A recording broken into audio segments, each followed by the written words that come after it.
We're going to create the project. Then what we'll do is import media. We're going to go to the DaVinci Resolve media folder and choose the poker game folder and import this.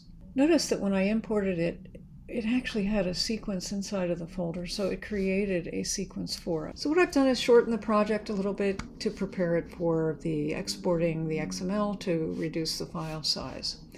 I will then go up to File, Export, Final Cut XML.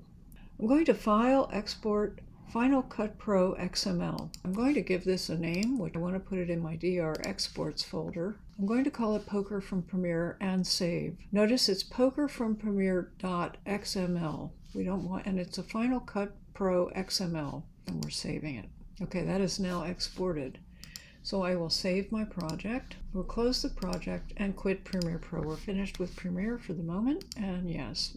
I'm going to open DaVinci Resolve, and the software opens. We're now on version Studio 18.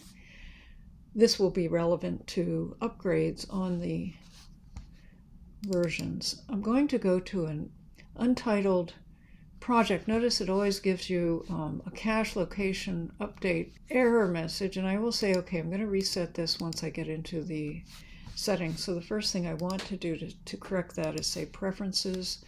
And I want to add my current hard drive. It's already there, so I'm just selecting it and saying Save. So once I'm here, I will go to a timeline, and I will import the timeline.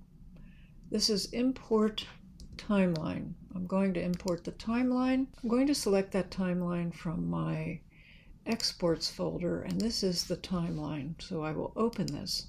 I'm going to retain the settings. This is called, this timeline doesn't have a name, so I will call it Poker from Premiere to Resolve and say OK. Now you can see that I have my timeline here in Resolve from Premiere Pro. There may be various settings when you do the export to retain some of the renders and audio files that you have there, but this will play. Show me the money. Okay, audio and picture. I opened that in the edit window. I'm going to go to the color grading panel just to do a quick exercise on grading this color. This is not from RAW. I'm going to select the first color wheel. The first color wheel has something called saturation here. And what I want to do is desaturate that first clip to 0. Next, I'll go to the HDR color grade where there is a contrast, and I will increase the contrast a little bit. I'm going to bring this up. I actually like it. I'm going to bring it up. I'm going to raise up the... Okay, so what I want to do up here is to open the gallery view.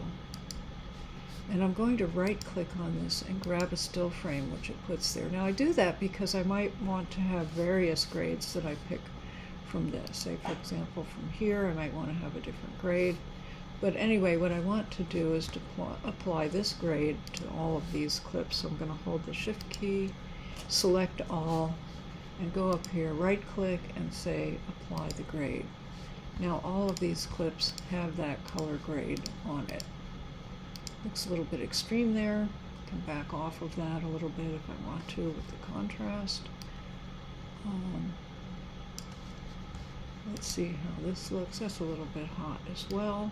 I'm going to back off a little bit. So you can make some adjustments. She looks good, he looks good. So we have these various looks here. Now that I'm happy with my grade, and I didn't spend a lot of time doing it, but let's just say I did, and I want to go back. There's several things I can do. I can export my project just like this, sending it out to various file types. I could send it out to a DCP or QuickTime, Apple ProRes, Movie, or H.264, H.265. But this time what I want to do is to go back to Premiere Pro, and I'm going to go to Premiere XML. It has a source name. I'm going to put this DR Exports, which I'm going to put it. So what I want to do now is notice that it's rendering individual clips. it will render each of these, and it will create a sequence timeline at the same time. So I'm going to put this into the render queue and render all. It's now rendering out.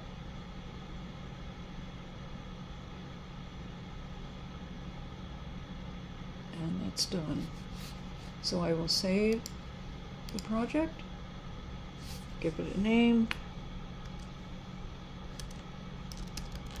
resolve to Premiere.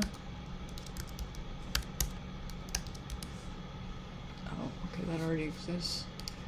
Resolve to Premiere 2023. And either hide or close the project. I'm now going into Premiere. I will open a new project. New project, entitled Resolve to Premiere. What I want to do here is to import the timeline and navigate to the Premiere to Resolve. It retained its original name. I will import this. What I want to do is to double click on this sequence here, and notice it has now brought back into Premiere my color graded material. So now you can see that you could edit this. So that's exercise 1. I want you to do that round trip. Save. We're going to be doing some screenshots of each of the versions here. So I want to see a screenshot of this page, a screenshot of the XML page from DaVinci Resolve, and also the color pane. And so the original Premiere profile, the original, we'll have screenshots of the original Premiere Pro timeline, the export settings, import from DaVinci Resolve, and I will save this